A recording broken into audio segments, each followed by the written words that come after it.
আসসালামু আলাইকুম।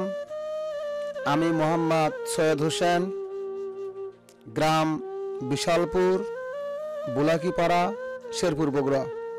আমি আমার নিজের লেখা একটি কবিতা আবৃত্তি করে আপনাদের শোনাবো।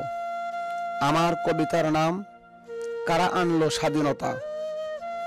যারা এনেছিল স্বাধীনতা তারা মোদের ভাই, ইতিহাসে তাদের নাম লেখা আছে, আবার কারো নাম লেখা নাই।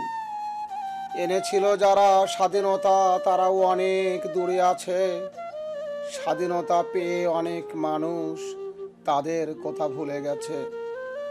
যারা ছিল হানাদার আজ তারাই হতে চায় দেশের নেতা, মিথ্যা কথা বলে ওরা এনেছি মোরা স্বাধীনতা। যারা ছিল রাজাকার আজ তারাই হতে চায় দেশপ্রেমিক, মিথ্যা কথা বলে ওরা আমরা ছিলাম মুক্তি সৈনিক। দেখতে চেয়েছিল যারা একদিন এই সোনার বাংলার ধ্বংস, দেশকে ভালোবাসতে আজও তারা নারাজ, এটাই আমার মন্তব্য। দেশপ্রেমিকের মুখোশ পরে তারা দেশপ্রেমিক সেজেছে, আবার তারা দেশের ধ্বংস দেখবে বলে ভেবেছে। পাবি না পাবি না তোরা তোদের ওই সুযোগ, সেদিন যারা শিশু ছিল আজ তারা হয়ে গেছে যুবক।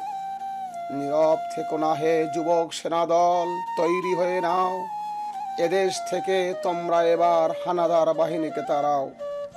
তারা দেশবাসীর হাসি কান্না, যাদের মাঝে ছিল মানবতা, তারাই একদিন ছিনিয়ে এনেছিল মোদের দেশের স্বাধীনতা, মোদের দেশের স্বাধীনতা।